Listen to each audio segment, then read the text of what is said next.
Hello foodies, welcome back to my channel. నేను మీ లీలా foodies అంటూ ఈరోజు అయితే ఒక బెస్ట్ వీడియో అని చెప్పొచ్చండి. చాలా ఈజీగా మనము దోస పిండితో జిలేబీ అయితే రెడీ చేసేసుకున్నాము. ఇక్కడ ఇది దోస ప్యాటర్న్ అండి. మనము మామూలుగా వాటర్ వేయకుండా మిక్సీ చేసుకుంటాం కదా, ఆ దోస ప్యాటర్న్ అనమాట. దీంట్లోకి సాల్ట్ కానీ వంట సోడా కానీ ఏమీ వేయలేదండి, ప్లెయిన్ దోస పిండి అనమాట. దీన్ని నేను 2 స్పూన్స్ అయితే ఒక పక్కకి గిన్నెలో తీసుకున్నాను. మీరు ఒకవేళ ఫుడ్ కలర్ యూజ్ చేయకూడదు అనుకుంటే కనుక స్కిప్ చేయండి. ఈ ప్లేస్లో మీరు కుంకుమ పువ్వు కూడా యూజ్ చేసేసుకోవచ్చండి మీ దగ్గర ఉంటే. సో నేనైతే కొంచెం కలర్ కోసం ఆరెంజ్ కలర్ ఫుడ్ కలర్ అయితే యూజ్ చేస్తున్నాను. మీ దగ్గర కుంకుమ పువ్వు ఉంటే కుంకుమ పువ్వు యూజ్ చేసుకోండి, లేదు అంటే ప్లెయిన్గా కూడా మీరు వేసేసుకోవచ్చు. ఒక కవర్లోకి అయితే దీన్నంతా షిఫ్ట్ చేస్తున్నానండి. మీకు ఒకవేళ కవర్తో రాకపోతే దీన్ని క్లాత్తో కూడా ట్రై చేయొచ్చు, లేదు అంటే మనము వడియాలు పెట్టుకునే పావు ఉంటుంది కదా, దాంతో కూడా యూజ్ చేసేసుకోవచ్చండి. సో దీనికోసం మనము పాకం కోసం అయితే 2 కప్పుల బెల్లం అయితే తీసుకుంటున్నాను. ఈ 2 కప్పుల బెల్లానికి మనము 1 కప్పు వాటర్ అయితే వేసేసుకోవాలి, సరిపోతుందండి. చాలా ఈజీగా మనము ఈ జిలేబీలను అయితే రెడీ చేసేసుకోవచ్చు. సో సింపుల్గా మనము ఎటువంటి పని లేకుండా ఈజీగా చేసేసుకోవచ్చు. ఇప్పుడు కడాయిలో ఆయిల్ అయితే వేడి చేసుకోండి. వేడైన తర్వాత ఈలోపు మనకి ఇక్కడ మనము వాటర్ వేసి పెట్టినటువంటి బెల్లం అయితే మనం పాకం పట్టేసుకొని పక్కన పెట్టేసుకోవచ్చు. ఇది ఒక 5 మినిట్స్ లోపు అయిపోతుంది పాకము. చూడండి, మనకి పాకం అయితే ఈ విధంగా వస్తుంది.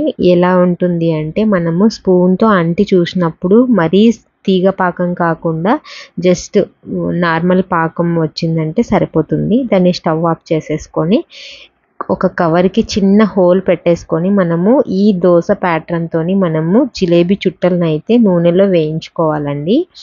చాలా ఈజీగా చేసేసుకోవచ్చు, ఎలాంటి శ్రమ ఉండదు. ఇవి చాలా క్రిస్పీగా అండ్ బెల్లం పాకంలో మునిగి తేలిన తర్వాత ఆ టేస్ట్ వేరే లెవెల్ ఉంటుందండి.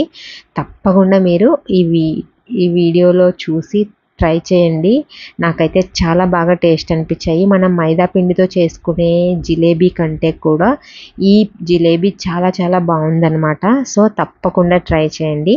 ఇప్పుడు మనం వేసుకున్నటువంటి జిలేబీ చుట్టల్ని పాకంలో ఒక 5 నిమిషాల నుంచి 10 నిమిషాల వరకు బాగా పాకం పట్టించి మనం పక్కన పెట్టేసుకొని సర్వ్ చేసుకున్నామంటే మనకు అబ్బా వేడిగా చాలా బాగుంటుందండి. ఈజీగా ఒక 10 చుట్టలైనా సరే తినేసేయచ్చు, అంత టేస్టీగా ఉన్నాయన్నమాట.